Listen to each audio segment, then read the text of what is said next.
하나님 아버지 감사합니다. 주의 말씀을 듣고자 우리가 예배 가운데 모였습니다. 우리 마음의 기도와 우리 마음의 묵상이 주님께 연락되기로 원합니다. 감사드리며 예수 그리스도의 이름으로 기도드렸습니다. 아멘. 주님을 믿는다고 하는 것은 무엇일까요? 주님을 믿는다는 것, 주님과 동행한다는 것, 주님을 믿는다는 것이 무엇을 말씀하시는 것인지에 대해서 오늘 주님께서는 우리에게 큰 도전의 말씀을 주고 계십니다. 오늘의 말씀을 통해 믿음의 길이 무엇인지를, 새로운 주와 동행하는 길이 무엇인지를 깨달아 알게 되는 그런 예배의 시간이 되기를 예수 그리스도 이름으로 축원합니다. 오늘 24절의 말씀에 보면 무리가 거기에 예수도 안 계시고 제자들도 없음을 보고 곧 배들을 타고 예수를 찾으러 가버나움으로 가서, 이렇게 말씀이 시작되고 있습니다. 예수님께서 오병이어의 기적을 일으키시고 떡 5개와 생선 2마리로 2만여 명의 사람을, 수만 명의 사람을 먹이신 그 큰 기적이 있으신 다음에 그 무리를 떠나 계시는 거죠. 그 무리들은 이제 예수님을 찾고 있습니다. 예수님이 어디에 계시며 그 기적이 무엇인지를, 또 그 소문을 들은 자들도 걷잡을 수 없이 예수님을 찾아 몰려들고 있는 거죠. 예수님이 그 자리를 떠났는데 그 갈릴리의 바닷가를 사람들이 배를 타고 밤새 예수님이 계신 곳을, 그 제자를 따라, 그 소문을 따라 추적하고 있는 것이죠. 그런데 이곳에도 예수님이 계시지 않고 그들은 배들을 타고 예수님을 찾으러 가버나움까지 온 거죠. 거기서 예수님을 만난 것입니다. 25절에 바다 건너편에서 만나, 그리고 예수님께 그 무리들은 이렇게 여쭙고 있습니다. 랍비여, 언제 여기 오셨나이까? 찾다가 드디어 예수님을 찾은 거죠. 밤새도록 배를 타고 예수님을 간절히 찾아서 예수님 앞에 선 무리가 예수님께, 예수님 언제 여기 오셨습니까? 언제부터 여기 계셨습니까? 라고 묻고 있는 거죠. 우리가 밤새 주님을 찾았습니다. 저희가 예수님을 찾아서 여기까지 왔습니다. 이렇게 말씀을 드리고 있는 겁니다. 그런데 26절에 예수께서 대답하여 이르시되 내가 진실로 진실로 너희에게 이르노니, 주님께서 좀 살갑게, 아유 고생 많았다, 어떻게 나를 찾으러 여기까지 왔니, 정말 수고 많았구나, 잘 왔다, 많이 피곤하겠다, 이렇게 말씀해 주셨으면 그 무리가 얼마나 용기백배했겠습니까? 얼마나 기분이 좋고 피곤이 확 풀리는 것 같았겠죠. 그런데 주님이 아주 중요한, 예수님을 찾아 밤새 찾아온 그 무리에게 진실된 말씀을 말씀하시는 거죠. 진실로 진실로 진실되게 너희에게 이르노니 너희가 나를 찾는 것은 표적을 본 까닭이 아니요. 표적은 이적, 기적을 의미하는 거죠. 오병이어의 기적을 보고 그 기적에 놀라서 주님을 찾아왔는데 너희들은 기적을 보지 못했다, 이렇게 주님이 말씀하시는 거죠. 너희들은 그 기적의 의미가 무엇인지, 그 기적이 무엇을 너희에게 말한 것인지 그것을 전혀 모른다. 너희들은 표적을 보고 날 쫓아온 게 아니야, 이렇게 말씀하시는 거죠. 그리고 뭐라고 말씀하시냐면 떡을 먹고 배부른 까닭이로다, 이렇게 말씀하시는 겁니다. 너희들이 그 떡을 먹고 배가 불렀기 때문에 내가 아니라 떡을 찾아서 여기에 온 것이다, 이렇게 말씀하시는 거죠. 이 말씀은 오늘 우리에게도 도전을 주고 있습니다. 평생 교회를 다녔는데, 평생 하나님 믿는다고 왔는데 하나님이 너는 나를 믿는 게 아니야, 너는 네 배를 채우고 너 자신을 위해서 우는 자다, 너희 중심에는 예수와 십자가가 있는 것이 아니라 너희 중심에는 세상과 돈을 향한 갈망이 있다, 너는 나를 의지한다고 얘기하지만 네가 의지하는 너의 중심은 돈이야, 이렇게 주님이 말씀하시는 거죠. 우리를 아프게 하고 우리를 당황하게 하는 그런 말씀입니다. 주님 우리의 진실을 깊이 찔러서 말씀하시는데 그 무리는 당황하는 것이죠. 주님은 여기 덧붙여서 27절에 썩을 양식을 위하여 일하지 말고 배를 채우고 너희의 육신을 채우는 그런 것을 위하여 일하지 말고 영생하도록 하는 양식을 위하여 하라.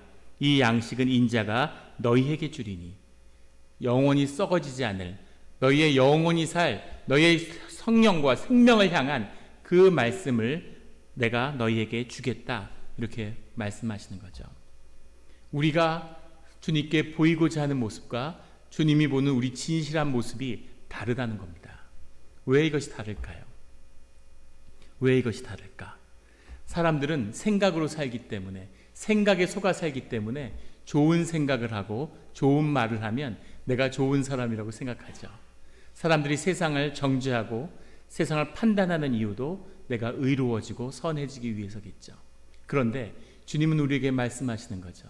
너희가 무슨 말을 하던, 너희가 무슨 생각을 하던 그게 너희 자신과는 다르다는 겁니다. 내 마음의 중심을 주님으로 향하고 싶은데 어떻게 하면 주님으로 내 마음을 중심을 향할 수 있을까? 그런 도전이 우리 가운데 있는 겁니다.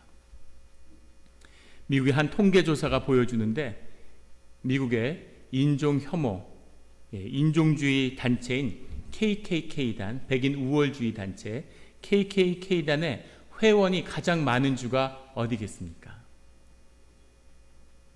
질문을 드리는 겁니다. 저는 이 질문을 받았을 때 당연히 미시시피 버닝에 나오는 미시시피나 조지아나 테네시 이런 줄 알았어요. 그런데 놀랍게도 오레곤이었습니다. 미국의 인종주의가 심한 이 KK 하는 단원이 많은 그 주에 서부의 리버럴함과 이런 다인종 사회의 가치를 완전히 수용한 듯 보이는 서부의 3개주가 다 들어있다는 거죠. 그래서 우리가 알고 있는 우리의 통념과 다른 실제의 모습이라는 진실이라는 것이 세상에 존재한다는 것을 느끼게 되는 거죠. 세상에서 요즘 가장 중요한 두 가지 기업이 있다고 하면 하나는 구글이고 우리의 삶에 가장 깊은 영향을 미치는 그런 회사들이죠. 사업의 영역인 거죠. 하나는 페이스북이라고 합니다. 구글은 우리에게 정보를 알려주고 우리의 삶에 유익한 많은 것들을 알려주죠. 페이스북은 그걸 통해서 사람들과 관계를 맺고 사회생활을, 소셜 네트워크를 하고 그걸 통해서 사람들이 사회적인 삶을 누린다고 생각합니다. 그래서 페이스북과 구글이 우리 삶에 가장 깊은 영향을 주는 두 개의 삶의 기둥처럼 느껴지는 거죠. 그런데 페이스북과 구글에 표현되는 한 사람의 모습, 그 모습의 진실은 완전히 다르다는 겁니다. 페이스북은 자신이 보여주고 싶은 가장 아름다운 모습을 표현하는 거죠. 큐레이팅된 맛있는 걸 먹고 좋은 데 여행하고 자신이 보여주고 싶은 가장 아름다운 모습을 페이스북으로 표현하고 그리고 자신이 정말 알고 싶은 진실한 자신의 욕구를 구글을 통해서 검색하는 거죠. 근데 재밌는 것은 페이스북에서 검색되는 가장 빈번하게 검색되는 단어가 무엇이겠습니까? 그 1위는 페이스북에서 검색되는 가장 빈도가 높은 단어 1위는 정의라고 해요. 저스티스. 사람들은 페이스북에 가면 저스티스에 대해서 찾아보고 저스티스에 대한 언급을 찾는 거죠. 두 번째로 많이 찾는 단어는 인류라고 합니다. 인류의 정의. 이것이 페이스북을 참가하는 세상의 20억 명이 가장 많이 찾고 있는 단어라는 거죠. 그런데 구글을 통해서 검색되는 구글에서 사람들이 혼자 방에 앉아서 조용히 찾고 있는 삶의 가장 중요한 관심사, 구글을 통해 찾고 있는 가장 빈도수 많은 단어는 무엇이겠습니까? 1위는 포르노라고 합니다. 1위는 포르노고 2위는 돈이라고 그래요. 심지어 웨더, 날씨나 구글 맵보다 더 많이 찾는답니다. 사람들이 겉으로 표현되는 모습과 자신의 가면과 실제 자기 자신의 모습은 완전히 다른 거죠. 주님, 밤새도록 주님을 찾아왔습니다. 우리는 주님을 따르겠습니다. 그런데 주님은 너희는 나를 따르는 게 아니다. 너희는 기적이 뭔지도 몰라. 너희는 그냥 배부른 것이 좋아서 왔을 뿐이야. 너희의 삶을 움직이고 있는 건 돈이야. 이렇게 말씀하고 계시는 거죠. 스티븐 다비도위치라고 하는 사람이 있는데 Everybody Lies라고 하는 책을 써서 아주 세계적인 그런 관심을 끌어모았죠. 이 사람이 6년 전에 하버드 대학 경제학부에 있으면서 구글의 검색 빅데이터, 지금은 빅데이터 연구가 IT 산업의 중심이 됐지만 초기에 구글을 검색하는 것을 분석하는 걸 통해서 세상의 정보를 알아내는 그 일을 시작한 거죠. 그 일을 찾다가 이 사람이 유명하게 된 것은 트럼프의 당선을 정확히 맞췄기 때문입니다. 선거가 있던 날 뉴욕 타임스는 91%의 확률로 클린턴 이긴다 그랬고 미국의 모든 언론과 언론 조사기관이 전부 다 클린턴의 승리를 점쳤는데 이 다비도이치는 구글 검색을 통해서 트럼프가 당선된다는 것을 예상한 거죠. 오바마가 당선되었을 때 이제 미국에서 인종주의는 끝이 났다라고 언론들은 이야기했지만 실제 구글에는 인종 혐오 발언에 대한 검색이 점점 더 늘어가고 있고 미국 안에는 인종 혐오주의가 점점 더 커지고 있다는 거죠. 엊그저께도 미국의 대통령이 성공한 모든 흑인은 멍청하다는 말을 트위터에 올렸습니다. 대통령이 공적으로 그런 말을 할 수 있다는 건 미국 정치에선 상상도 할 수 없는, 남북전쟁 이후에는 아무도 상상하지 못했던 일이라고 하죠. 대통령이 바보라서가 아니라 그런 인종주의를 자극하는 것이 정치 위기를 넘기고 미국의 정치 세력을 결집하는 그런 힘을 발휘한다는 걸 솔직히 표현하고 있다는 거죠. 점점 미국의 인종주의가 강화되고 있다는 것을 보여준다는 겁니다. 페이스북에서 내 남편, 마이 하우스밴드라는 말을 딱 치면 어떤 단어가 조합되냐면 그 뒤에 최고의, 다정한, 친구 같은 이런 단어들이 내 남편의 뒤를 잇는다고 해요. 그런데 구글에다가 내 남편은 하고 찍으면 얼간이, 쓰레기, 게이 이런 단어들이 그 뒤에 붙는다고 합니다. 진실과 자신이 보여주고 싶은 모습이 다른 거죠. 심지어 OK 구글이라고 하는, 구글에서 서비스하고 있는 인공지능 답변하는, 거기에 미국 성인 남자가 물어본 가장 많은 질문이 무엇이겠습니까?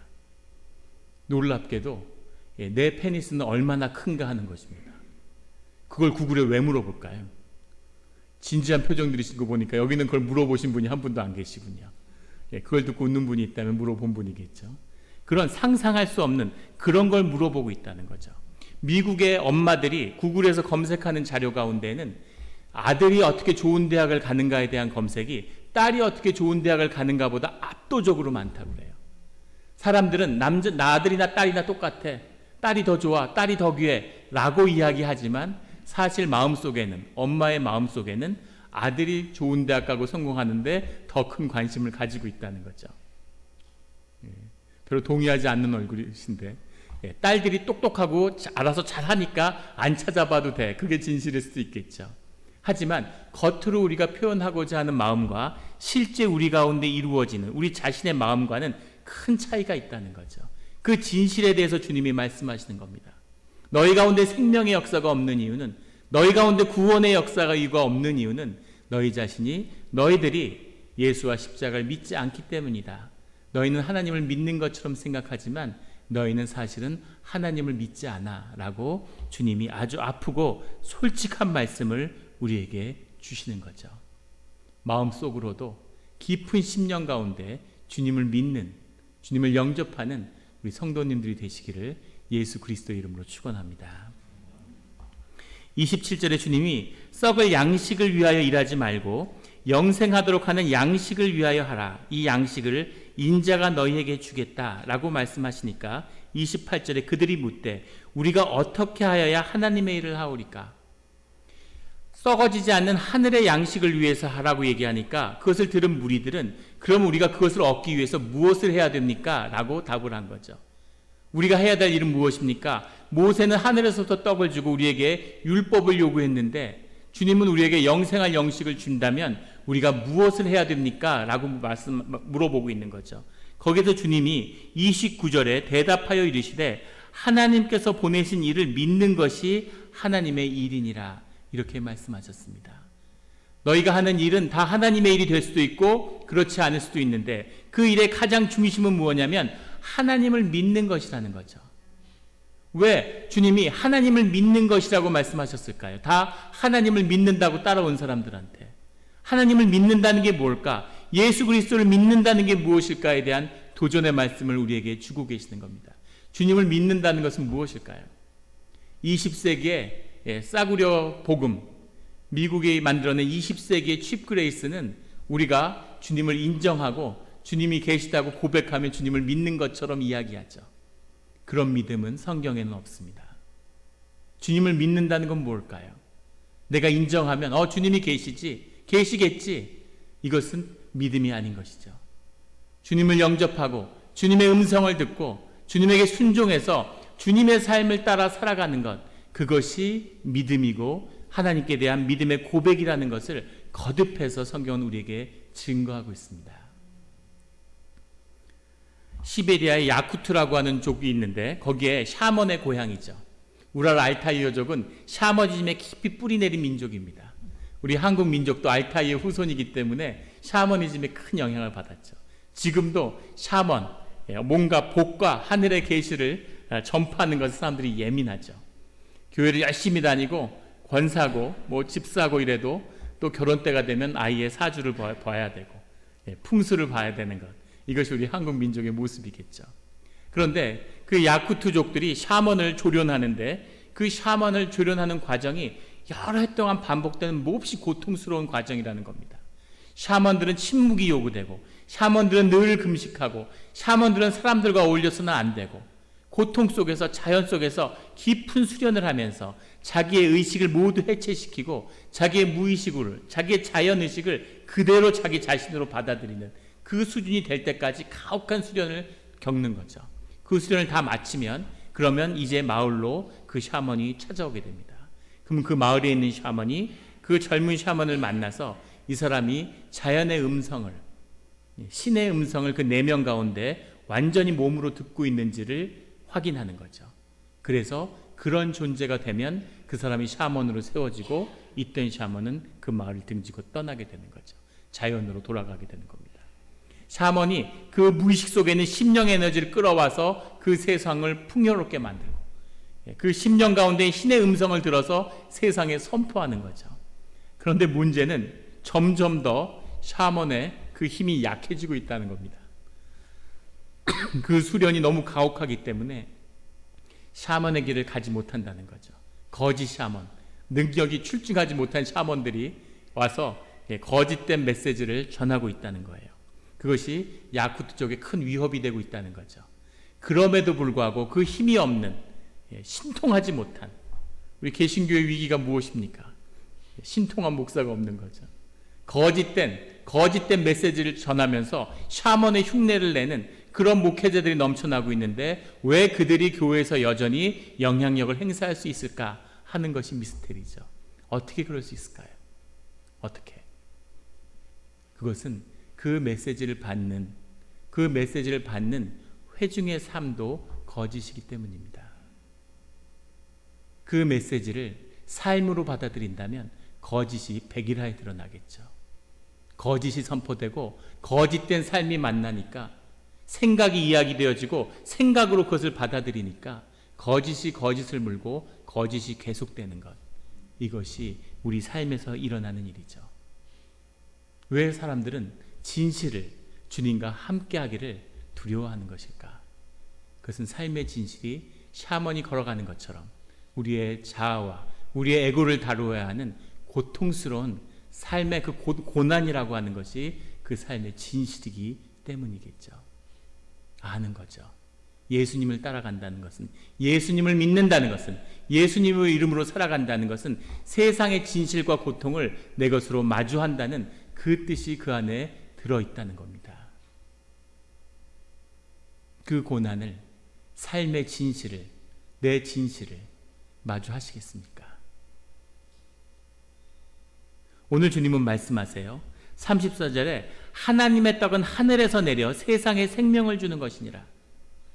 배를 채우는 육신의 떡이 아니라 내가 주는 영원한 떡을 먹어라. 그 떡은 하늘에서 내려 세상에 생명을 주는 것이니라. 생명을 주는 생명의 떡을 먹어라. 그것이 이적의 본질이고 기적의 본질이다. 어떤 이적을 원하십니까? 마술과 같은 뭔가 놀라운 신비가 우리 삶에 일어나서 내 삶에 먹고 사는 문제를 획기적으로 해결해주는 그런 일들을 기대하고 계십니까? 주님은 우리에게 하늘에서 주는 생명의 떡의 비밀을 풀어야 한다고 말씀하시는 거죠. 그 떡을 먹어야 된다고 말씀하시는 거예요. 그 생명의 떡이 무엇입니까? 주님이 우리에게 먹어야 한다고 하는, 우리가 오병이어의 떡을 먹고 배불러서 주님을 찾아왔는데 너희는 기적이 무엇인지를 몰라 라고 말씀하시는 그 기적의 본질, 생명의 이적의 본질이 무엇인가에 대해서 오늘 주님은 말씀하고 계시는 거죠. 그 생명의 기적에 대한 비유를 한 가지 이야기로 나누었으면 합니다. 일본에 기무라 아키노리라고 하는 한 농부가 살고 있었습니다. 이 농부는 아오모리라고 하는 이 홋카이도 밑에 있는 혼슈의 가장 북쪽에 있는 그 현에서 평생 사과 농사를 짓는 과수원 일을 하는 사람이었다고 그래요. 어릴 때부터 아오모리 현에 있는 사람들은 모두 사과 농사를 짓죠. 사과의 고향. 모든 사람들이 사과 농사를 짓고 사과 이야기를 하는 사과의 땅에서 자라면서 일생 동안 대대에 걸쳐서 사과 농사를 지은 거죠. 그런데 그 사과 농사가 쉽지 않은 겁니다. 경쟁이 치열하고 손이 많이 가고 더 좋은 사과를 만들기 위해서는 더 좋은 비료를 땅에 뿌려야 되는데 그 비료의 값이 만만치 않은 거죠. 그래서 그 돌 위에서 살아남기 위해서 돈을 융자받고 돈을 빌려서 비료를 뿌렸는데 타산이 안 맞으니까 파산하는 사람이 나오고 점점 수익이 악화되고 살아남기 위해서 더 좋은 농기구, 더 정성스럽게 사과를 사기 위해서 아주 결사적으로 농사를 짓는 거죠. 그런데 그게 여의치 않아서 농사일이 파산을 한 거예요. 그래서 이 기무라 아키노리는 더 이상 살아갈 힘이 없는 거죠. 경쟁에서 패배한 자, 인생의 낙오자. 인생의 낙오자로서 마주해야 할 이제는 더는 못 살겠다. 이렇게는 못 산다. 그리고 자살을 결심했다고 합니다. 아무도 없던 늦은 밤에 달뜬 밤에 목을 매려고 산을 오르는 거죠. 목을 매려고 산에 큰 튼튼한 나뭇가지를 찾아서 산 앞에 섰는데 큰 도토리와 막부 앞에 선 이 목을 매려고 죽으려고 하는 이 기무라 아키노리 앞에 놀라운 이 사람이 신비를 경험하게 되는 거예요. 앞에 서 있는 나무가 너무 싱싱하고 건강해 보이는 거죠. 평생 나무를 재배하고 나무를 키웠는데 나무가 너무 싱싱하니까 이 나무는 왜 이렇지 하고 나무를 눈여겨보게 됐다는 거죠. 나무가 너무 힘이 있고 가지가 너무너무 튼튼하니까 그래서 이 나무는 왜 이렇게 튼튼할까 하고 나무를 유심히 보다가 땅 밑을 보게 됐다는 거예요. 그래서 땅을 파봤다는 거죠. 땅을 파봤더니 뿌리가 시커멓더라는 거예요. 사과나무의 뿌리는 허연색으로 회색빛을 띠는데 나무가 굵은 뿌리가 끝없이 밑으로 펼쳐진 파도 끝이 없는 뿌리를 보면서 이야 신기하다. 그 뿌리 사이에는 온갖 지렁이와 곤충들이 그 안에서 이렇게 뭉쳐서 돌아다니는 걸 본 거죠. 근데 그 순간 무언가 깊은 영감을 얻었다는 거죠. 이 깊은 산속에 있는 도토리 나무에 아무도 비료를 주지 않는데 이 도토리 나무는 왜 이렇게 건강할까? 이것이 땅의 힘이고 자연의 섭리인 거구나 하는 것을 번뜩 깨달은 거죠.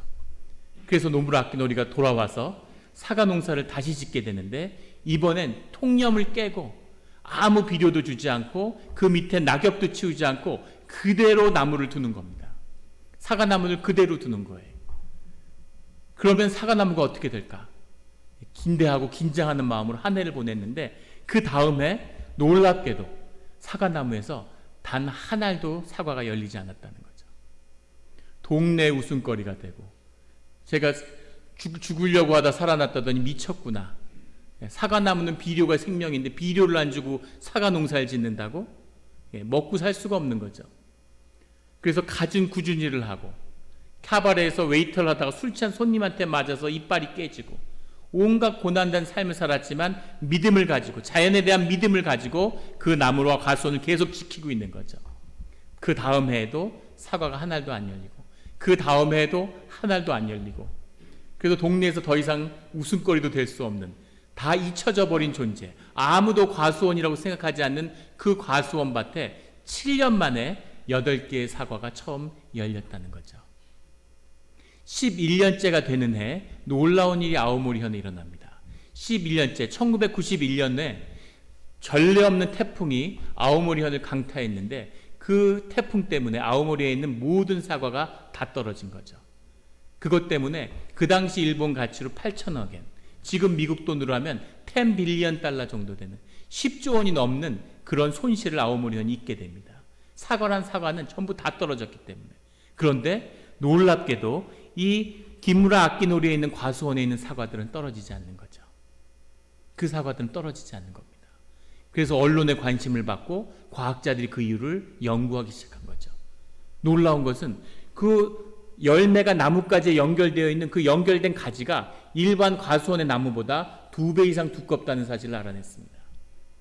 또 하나 알아내게 된 것은 나무들의 뿌리가 보통 일반 과수원의 뿌리는 1m 이상을 내려가지 않는데 위에서 비료와 영양을 주니까 그 영양을 위에서 받아들이니까 뿌리를 내릴 필요가 없는 거죠. 그러니까 허연 뿌리가 1m 이상을 내려가지 않는데 이 기무라 아끼노리 씨가 하고 있는 이 과수원의 나무는 아끼노리 씨의 이 나무는 깊이가 30m, 40m를 내려가는 거죠. 더 많은 영향을 위해서 뿌리를 내리고 시커먼 뿌리가 그 밑에 내린 지렁이와 무슨 갖은 곤충들이 가득하고 심지어 과수원에 뱀이 사는 그 끝없이 떨어진 낙엽이 쌓여서 그 안에 축축하고 따뜻한 그 생태계 안에 2,000종이 넘는 생명체가 살고 있다는 사실을 알게 된 거죠. 그 나무는 값이 없는 기적의 사과라는 이름으로 일본 전역을 휩쓸었습니다. 전 먹어보지 못했지만 TV에서 먹는 사람의 모습은 봤어요. 그것을 먹은 사람이 너무 맛있어서 눈물을 흘리더라고요. 저도 가끔 맛있는 스테이크나 갈비를 먹고 깊은 감동을 받은 적은 있지만 그렇다고 눈물을 흘리진 않습니다. 얼마나 맛있길래 이렇게 눈물을 흘릴까? 맛이라는 건 상대적이니까 얼마나 맛있는지 가늠할 수 없죠. 분명한 건 이 기무라 아끼노리의 과수원에서 자란 이 한 알의 사과가 주는 그 비타민을 섭취하기 위해서는 일반 사과 32개를 먹어야 된다는 겁니다. 그런 사과가 열리는 거죠. 아무것도 하지 않는데, 비료도 사다 주지 않는데, 낙엽도 치워주지 않는데, 사과 농사에 가장 위협이 되는 자벌레를 막기 위해서 모든 사과를 봉지를 하나하나 다 싸야 되는 그 일을 하는 게 그토록 고달픈 일인데, 그런데 이 과수원에는, 아끼노리 씨의 과수원에는 자벌레가 살지 않는다고 그래요. 나무가 스스로 자벌레를 이겨내는 거죠.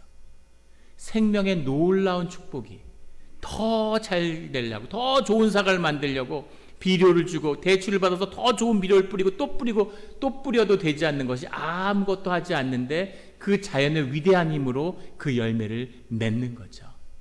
이것이 생명의 힘입니다. 주님이 우리에게 삶의 열매를 구하시죠. 내 열매가 무슨 열매인지도 모르면서 세상이 구하는 열매를 내주겠다고 내 생명을 내주고 경쟁하고 지치고 힘들고 노력하고 목숨을 끊는 순간까지 와서도 그래도 생명의 비밀과 열매의 비밀이 무엇인지를 모르는 거죠. 주님이 말씀하시는 겁니다. 우리에게 너희는 생명의 떡을 먹어라. 내가 생명의 떡이다. 육신을 채우려고 고달프게 살지 말고 생명의 떡을, 영원한 생명의 그 열매를 맺는 그 떡을 나를 먹어라. 이렇게 주님이 말씀하시는 거죠. 만물의 영장인 하나님의 형상에 따라 만든 우리의 인간의 모습은 어떻겠습니까? 생명이 연합하면, 생명이 깊이 나누어지면 그러면 그 안에 놀라운 생명의 힘이 우리의 삶을 일으키기 시작하는 거죠. 가족이 한 마음이 되고 가족 가운데 주님의 생명이 나누어지면, 교회가 한 마음이 되고 교회가 연합하면 어떤 놀라운 생명의 역사가 일어나겠습니까? 초대교회는, 바울이 개척한 교회는 5개의 교회였어요. 그 5개의 교회를 다 합쳐도 우리 교회 교인 수하고 비슷했을 겁니다. 그런데 그것이 세계 인류의 역사를, 세계에 가는 방향을 완전히 바꿔놨습니다.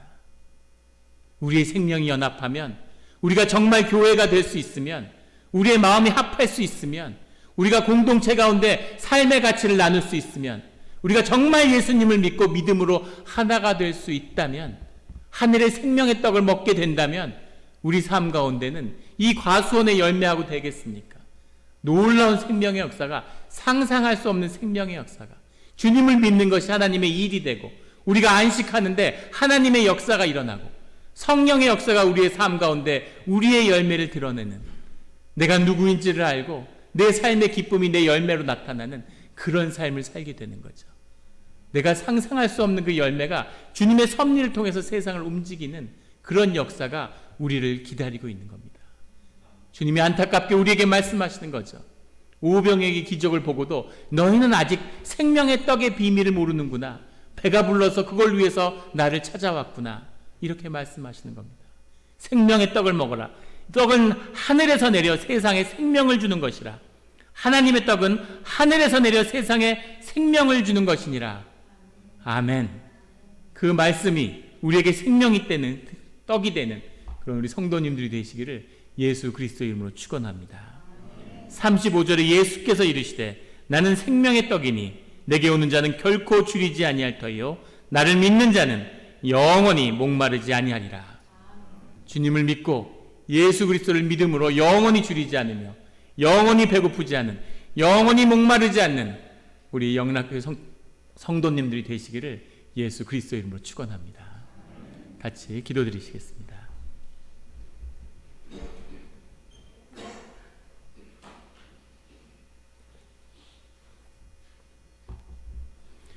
하나님 아버지 감사합니다. 세상에 속아서 하나님이 선물로 주신 이 생명의 삶을 누리지 못하고 이 삶을 세상에 갖다 바치고 세상에서 생존을 위해서, 먹고 살기 위해서, 돈을 얻기 위해서 살아왔습니다. 고달프고 지치고 아무리 열심히 해도, 아무리 잘하려고 해도 남보다 더 잘해야 되는, 남보다 더 얻어야 되는 이 저주 같은 삶에 묶여서 고달프고 힘들고 의미와 보람이 없는, 마음 편하게 생존할 수만 있으면 주님의 자녀로 부름받았는데, 세상의 왕 같은 자녀의 권세를 주셨다고 하는데 세상에서 종노릇하면서 지쳐서 돼지가 먹어야 할 쥐엄나무의 열매를 먹으면서 아버지를 그리워하는 그런 탕자의 삶을 살았음을 주님 앞에 고백합니다. 주님 불쌍히 여겨 주시옵소서. 주여 아버지, 주님을 믿음으로, 예수 그리스도의 섭리에 의지함으로, 주님의 은혜에 의지함으로 우리가 안식 가운데 주님이 우리의 생명의 역사를 일으키는, 나는 즐겁고 나는 재미있고 나는 안식하지만 주님의 역사가 우리의 삶에, 우리 생명의 열매를 30배, 60배, 100배로 결실하는 그런 삶을 살게 하여 주시옵소서. 우리 자녀에게 삶에 대한 두려움과 공포밖에 준 게 없습니다. 평생 삶이 무서워서 벌벌 떨면서 살았는데 세상을 두려워하지 않는, 세상을 무서워하지 않는 자녀들을 붙들고 세상을 무서워하라고 세상이 주는 거짓 복음을 자녀들에게 주입하면서 세상과 타협하고 무릎 꿇으라고 가리키며 살았습니다. 주님, 우리의 자녀들은 세상을 훨훨 날아다니는, 자신이 누구인지 알아서 하나님의 열매가 삶 가운데 나타나는 왕같은 자녀의 권세를 누리는 그런 우리들의 자녀들을 살아서 보게 하여 주시옵소서. 감사드리며 예수 그리스도의 이름으로 기도드렸습니다. 아멘.